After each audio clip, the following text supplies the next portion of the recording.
close your eyes, if you haven't already. Imagine the hush of twilight in an ancient forest, deep within a glade, forgotten by time.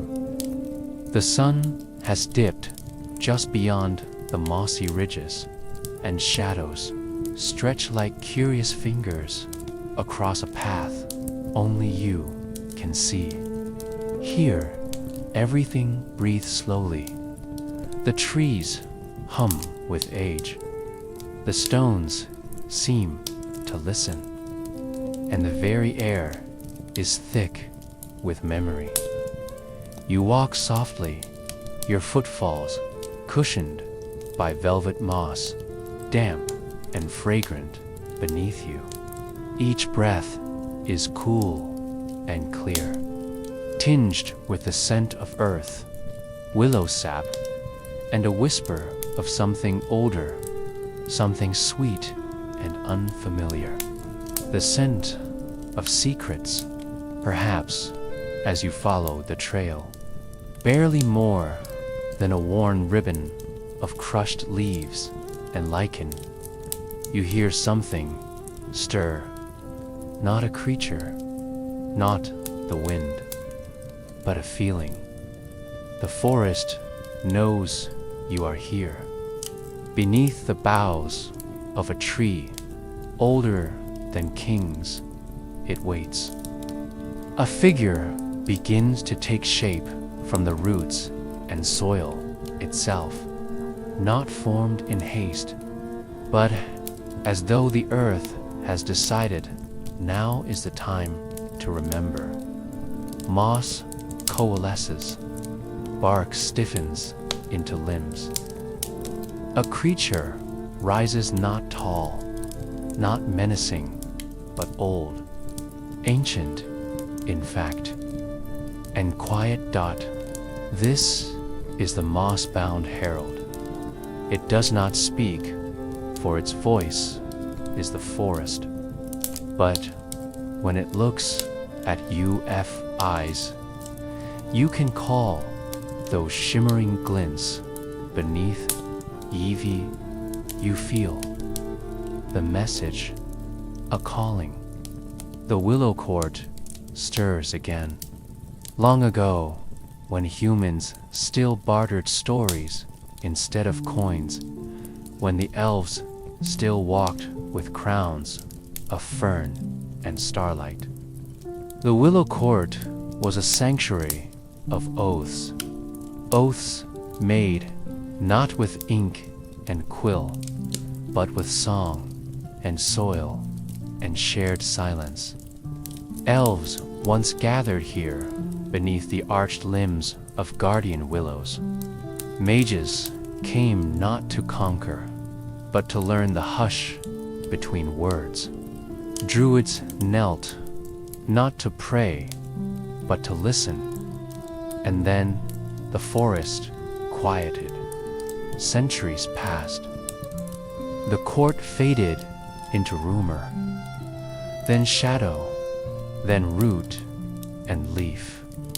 Until now, until the moss-bound herald rose again, called forth by something changing, something returning.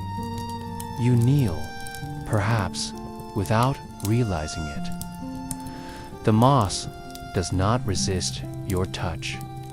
The air around you vibrates softly, gently, as though a harp string plucked somewhere far off is echoing in your bones. And from behind the veil of vines, another figure emerges. Not elf, not human, something between. She wears robes the color of frost and thistle. Her silver hair braided with threadbare runes. Her eyes are closed not in blindness, but in deep knowing. She listens before she speaks. Her name is Allenwith, a name the trees still remember. The herald walks. She whispers, voice like rainfall on leaves. What oath is waking? The moss shifts beneath your feet. The wind sighs low, and the trees answer not with words, but with presence. The court is gathering, and your dream has just begun. Imagine yourself once again beneath the boughs of a forest that does not grow in straight lines, where the air hums with the memory of breath once spoken by trees, now long vanished. The deeper you follow the winding routeways from Willow Court, the more the path fades, until it is no longer a path, but simply invitation. It is here the elf apprentice Thalon must go alone to seek the hologlyph grove. Asterisk. The moss beneath Thalon's bare feet was cold, spongy, like old memory. A low fog clung to the bramble walls, where thistle and thorn whispered in languages forgotten by most, but remembered by trees. Here, nothing grew straight. The oaks had twisted into arcs overhead, forming natural cloisters, each bend etched with silent glyphs, not carved, but grown, as if the trees themselves had dreamed of language and worn it like bark. Thalon's lantern glowed a muted blue, its flame whispering more than it burned. This was no ordinary forest. This was the hologlyph grove, a place forbidden to outsiders, yet beckoning those touched by oath and moonlight. Asterisk. Thalon slowed his breath as he approached the first of the hollow trees, ancient. Hollow-bellied sentinels, whose trunks bore glyphs not drawn by hand, but by growth. They spiraled around the trunks like veins of silver light, frozen in time. Each symbol was raised slightly from the bark, as though the tree itself had exhaled words it once consumed. Thalon reached out a hand, hesitating, then let his fingers brush one. The glyph shivered, not with wind, but with ... remembrance, as though it had been waiting for someone to listen again. From the tree's hollow, a soft tone rang out, a pure chime, long and low, like the call of a distant crystal bell submerged in water. It vibrated through his fingertips up into his wrist and settled behind his eyes like a gentle echo of a forgotten name, the hologlyph. Grove was alive, but not in the way a creature breathes. It was alive in the way a language remembers itself. Asterisk. The air grew still, but not empty. Beneath his feet, Thalon could feel it now, the subtle thrum that pulsed through the roots below. It was the slow music of the grove, echoing from trunk to trunk. A communication between giants of wood and shadow. He passed beneath a tree whose boughs had knotted themselves into the shape of an eye. No leaves grew upon it, only tiny threads of crystal dew, suspended on silk-thin branches like tears not yet fallen. There was a tale carved into this one, a root lore, as it was called in the old speech. Thalin knelt, pressing both palms to the base of the trunk. The glyphs blinked. One by one, they shimmered to life. In a voice of leaves shifting against bark, the grove whispered, "The Eldenborn stood here." A mage who laid down his voice to save the wind, he sealed his oath into the tree. So now, the wind never speaks unkind. Thalin breathed deeply. This was how the mages had hidden their knowledge, not in scrolls or books, but in the slow-growing memories of trees.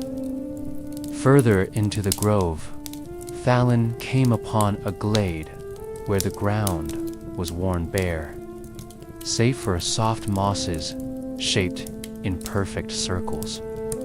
In the center stood a ring of 7 trees, each one hollowed, burned in places, yet still living. Glyphs that pulsed faintly, as if they breathed in rhythm with some ancient vow. This was the Circle of Quiet Flame, a place known only in mage legends and half-remembered. Bedtime murmurs. He stepped inside the circle. The air thickened, not with danger, but with attention. The trees had turned inward, listening in the hush. A glyph ignited, a single curve etched in pale gold, and a voice emerged, barely louder than wind through grass. We who bound fire to silence, sealed anger in ash, laid our names down, in flame so others might dream. Thalin felt the warmth behind his ribs, not heat, but memory. This was where the first wood mages of the Whispering Path had gathered to tame their own fire, not destroy it, but quiet it, binding their wrath into vows. He pressed his palm to the sigil. It burned, then calmed, and his breath slowed to match the grove's pulse. He was welcome, deeper still. He found the listening tree, a great, crooked oak whose trunk split open like a mouth at its base. No words had ever been recorded here, not visibly, not for mortal eyes. Instead, the tree heard. Mages long ago had whispered their fears into its hollow, not spells, but thoughts too tender or dangerous to be voiced elsewhere. The tree kept them not as secrets, but as echoes, softened over time until they became indistinguishable from lullabies. Thalin kneeled and leaned toward the hollow. His breath stirred the still air within, and the tree whispered back, at first, only fragments. We ... regret. The silence that followed. So much left unsaid. We thought it would be safer. Then a low, sorrowful hum, like a cradle song, hummed through the bones of the forest. Thal and listened, not to the words, but to the grief made gentle by time. And in that moment, he knew this grove was not haunted by ghosts. It was held together by them, not lost souls, but oaths fulfilled, promises kept in quiet, watchful roots. As he stood to leave, a wind moved through the grove, the first breeze since he entered. It carried with it a single golden leaf, etched with the glyph of a new name. His, the trees, had listened, and now they remembered him. The grove would carry his story too, not carved into bark, but grown into it. A subtle mark, a seed of memory, to drift forward through seasons beyond his reach. And as he stepped back through the whispering wood, his footsteps grew lighter, for the hologlyph grove had shown him. Not all knowledge needs to be taught. Some is remembered gently in root, wind, and stillness. The Vale of Valthorn was not marked on any map. It was not a place you found by direction, but by drift, as if the forest itself selected who might enter. Alarion stepped across its boundary, not with ceremony, but quiet recognition. The moment her foot touched the tangled moss at its threshold, the wind ceased completely. Silence bloomed, full-bodied and immense. Even the rustling of her robes, that subtle silk against leather sound, softened into nothingness. No owl called. No cricket stirred. The veil was suspended, as though the forest held its breath beneath her feet. The earth felt warm, not from sun, which barely reached here, but from the lifeblood of the trees themselves. Root and thorn intertwined below the surface, weaving patterns older than the elven courts. In the center of the hollow stood the oath tree. It was not tall, nor particularly broad, but ancient in a way that made time bend around it. Its bark was dusky, gray and twisted, ridged like calloused hands folded eternally in prayer. Thorny vines looped its trunk, each one pulsating softly with a faint, tamed amber glow, as if it remembered every promise whispered beneath its branches. Alarion approached the oath tree slowly. Her breath was steady.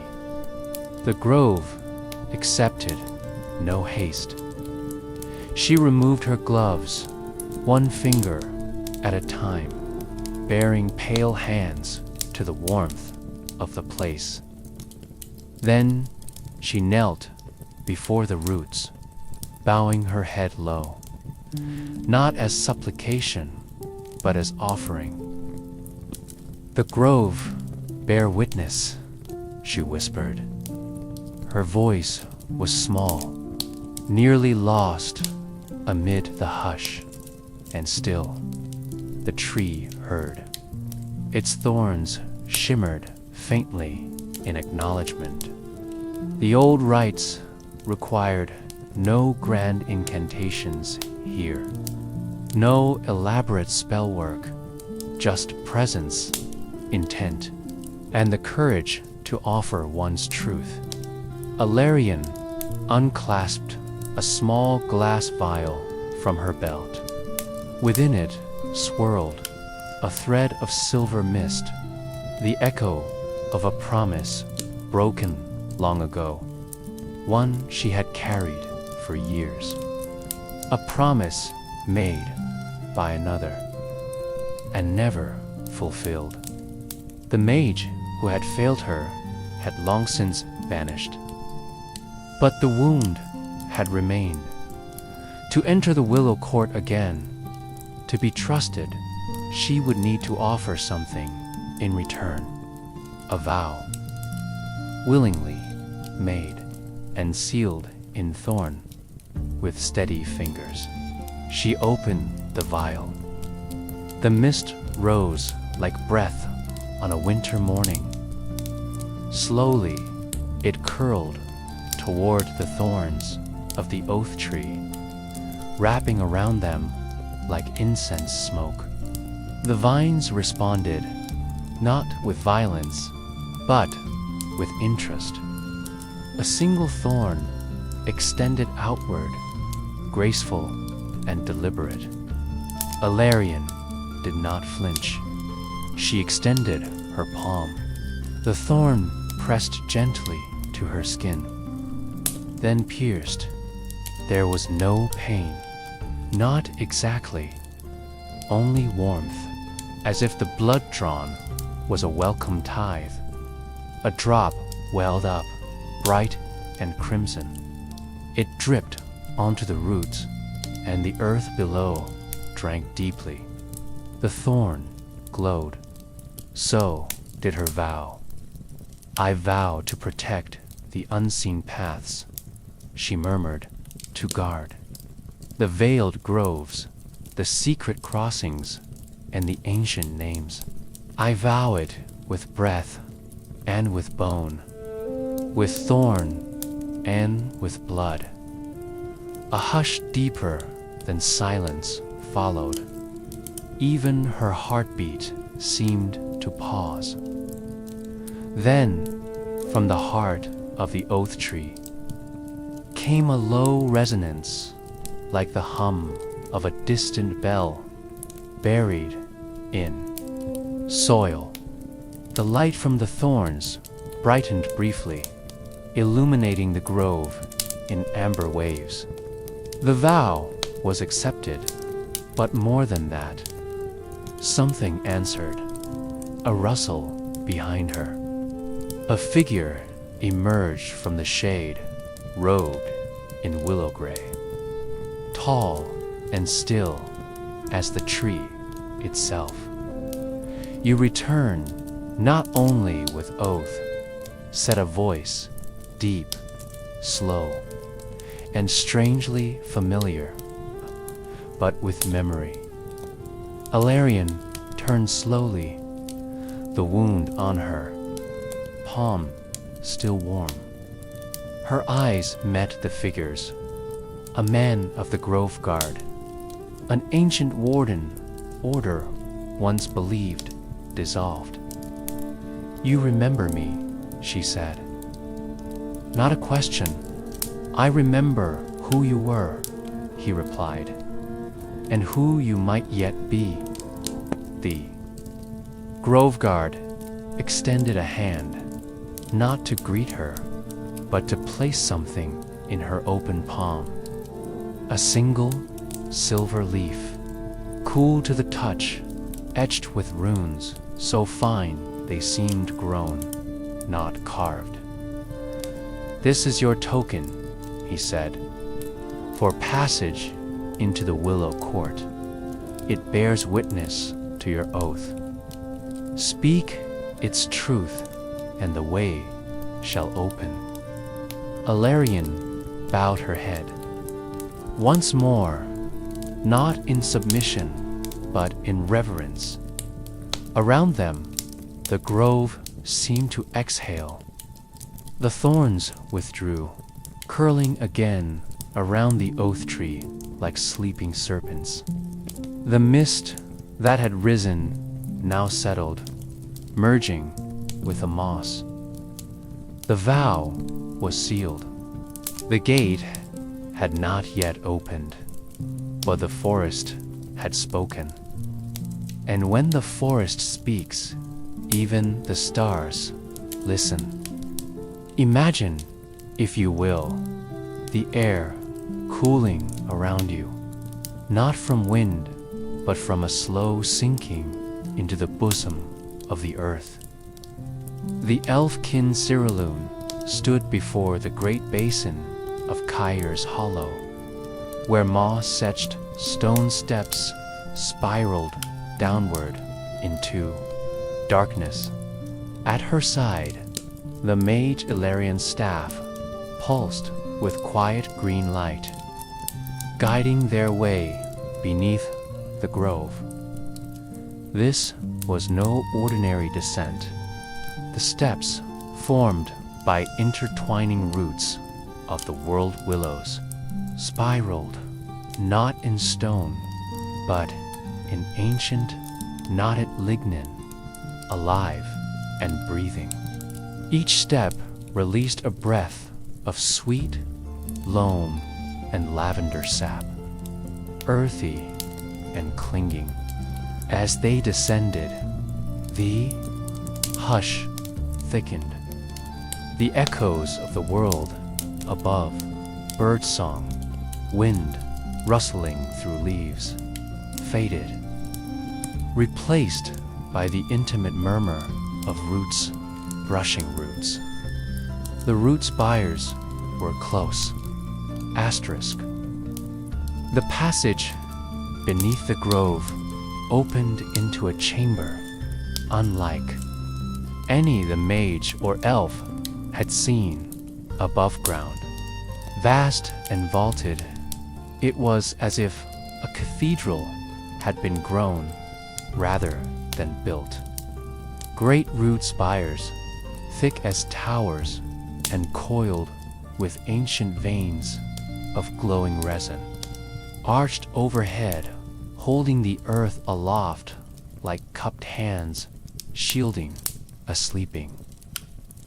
Flame dot, these were the root spires, ancient supports of the Willow Court, grown over millennia from a sacred elder tree that no longer stood above. They pulsed softly with light, warm as candle flame, in colors of amber, gold, and rose, a rhythm not of time, but memory. Each beat of light was a breath from the past, stored in sap-like pages in a silent book. In the center of the chamber stood a circular pool, still as polished glass, known as the Mirror of Verdance. It did not reflect the room around it. Instead, it showed memories of the forest, not visions, but emotions, sensations, the feeling of spring rain on bark, the ache of a broken limb during a storm, the whisper of an elf's laughter centuries ago. Cyrillune knelt beside it, her fingers grazing the surface. No ripple disturbed it, yet her heart beat faster, drawn to something deep beneath the roots, a calling older than the oaths of her people. Asterisk. Cyrillune closed her eyes, letting the hush of the chamber settle over her like a cloak. All around her, the breathing silence of the root spires became more than sound. It became presence. The resin light shimmered, gently responding to her stillness, and a faint hum began to thread through the roots like the memory of a lullaby, half remembered. Eloin stood beside her, reverent and silent. She, too, could feel it, the faint but growing awareness of something watching, listening, not in menace, but in solemn remembrance. The pool before them began to shift, its surface darkening and then illuminating from within, and then not. With words, but with something deeper. The memory of the forest began to speak. It told of the first pact, formed in an age before names. Elves and trees had once been bound, not by law or command, but by empathy, a living, growing understanding. The Willow Court had not ruled the wood. It had listened to it. Mages had come later, not to take, but to ask, and the forest had taught them, if they had the humility to be still. In those days, the trees sang not with voices, but through wind and bloom and season.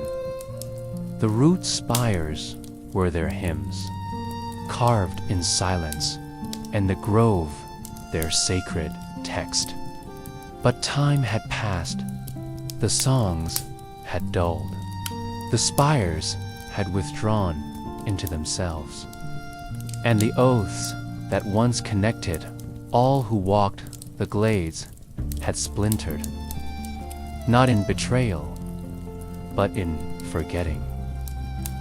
Asterisk, the surface of the pool rippled gently, like breath drawn slow and deep. Within its mirrored depths, a vision unfolded, not sharp like waking sight, but dream, soft and whispering. Cyrillune saw a time of dimming. The roots, once intertwined with intent, had curled inward in quiet grief. A figure emerged in the vision, cloaked not in robes, but in bark, eyes glowing with a soft, sap-colored light.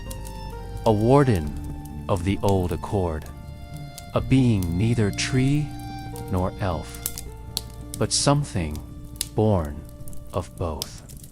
They spoke with no voice, but Cyrillune understood the oath was once shared by all. Until the first mage asked for power, not communion. ELO. Wind flinched at the memory. It was not hers, yet it carried the shape of her kind. A name was not spoken, but it hung there between roots and breath. The mage who cracked the circle, who carved glyphs into bark without asking, who drew from the soil without listening. From that act, the hologlyph grove had darkened, and the root spires had grown silent in mourning. Cyrillune whispered a single word, remembrance. The warden inclined their head, not in answer, but in acknowledgement. But some echoes once broken could not be rebound without cost.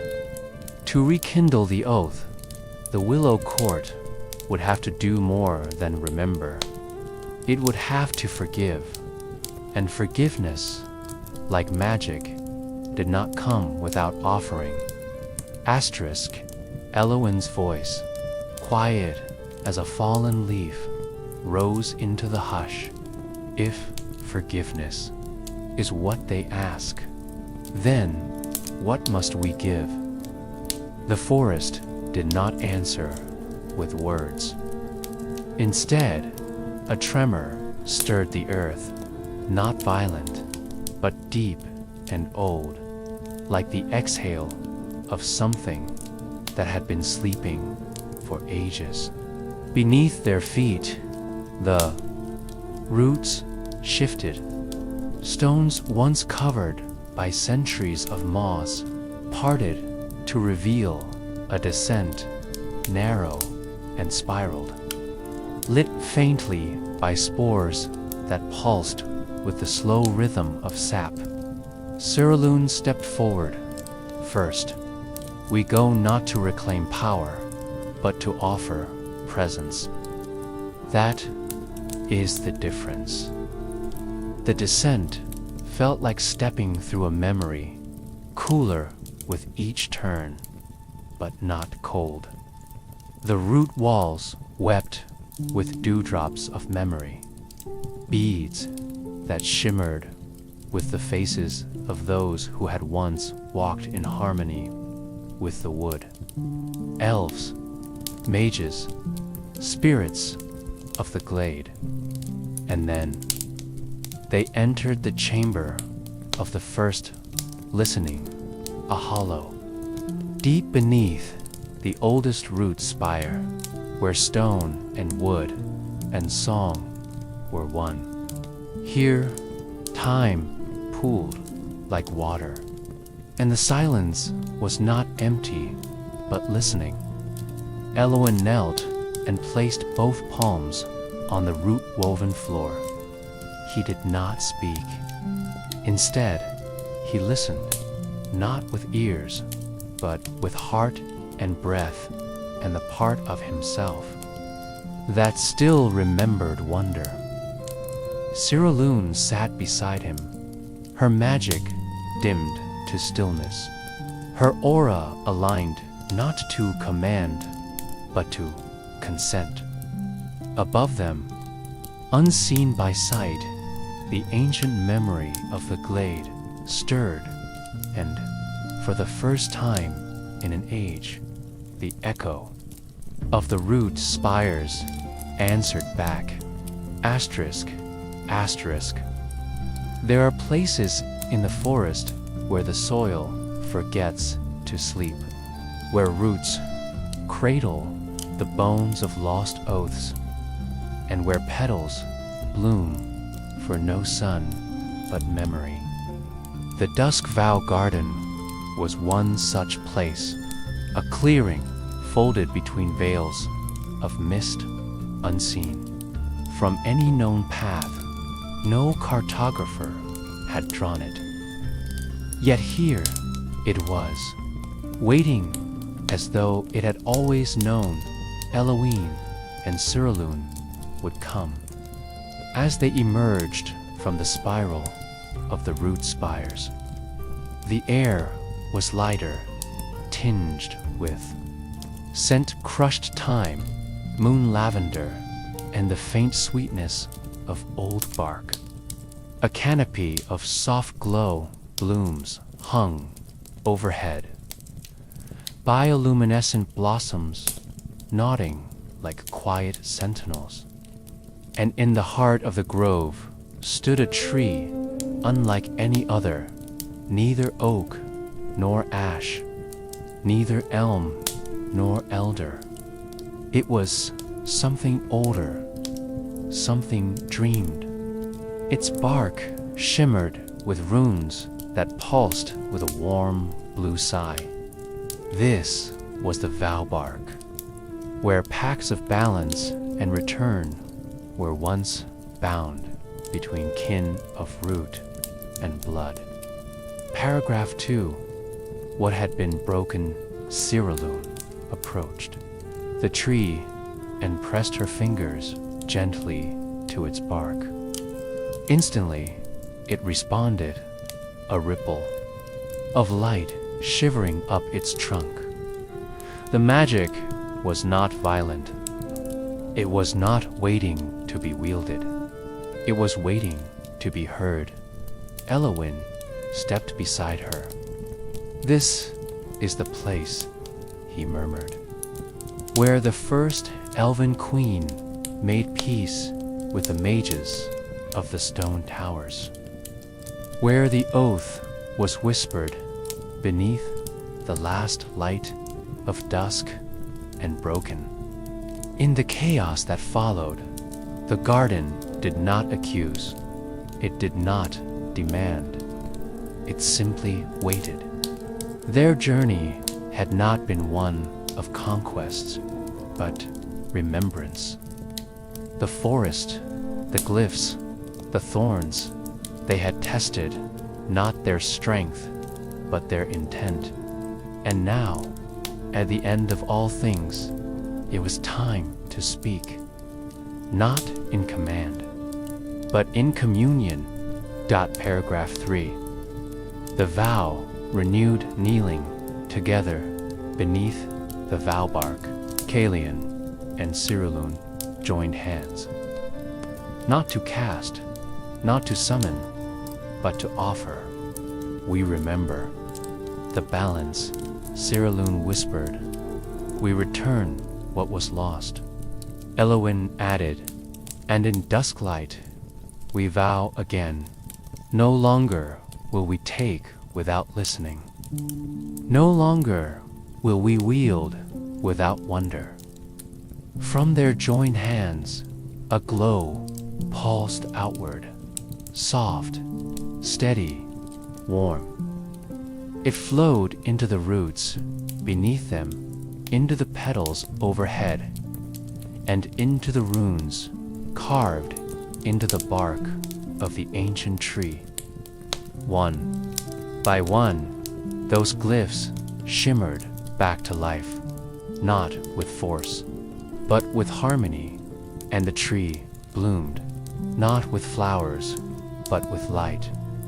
Threads of golden pollen floated upward like embers, drifting into the canopy, singing without sound. Paragraph 4. The return path when the light faded, the garden remained peaceful, unburdened, restored. The vow bark's glow had dimmed to a soft breath. Its work was not to dazzle, but to remember. Cyrillune and Elwyn turned from the grove, and the forest seemed to open before them like a yawn at twilight. Every step homeward was softer. The ground no longer resisted their passage. Ferns bowed slightly as they passed. The trees leaned inward, not ominous, but curious, as if watching them go with quiet approval at the edge of the Willow Court, where mist kissed moss and stars blinked through the leaves. Elwyn paused. Will they come back? He asked, thinking of the others, the scattered elves, the distant mages, the sleeping grove spirits. Cyrillune smiled. Not all magic is in returning.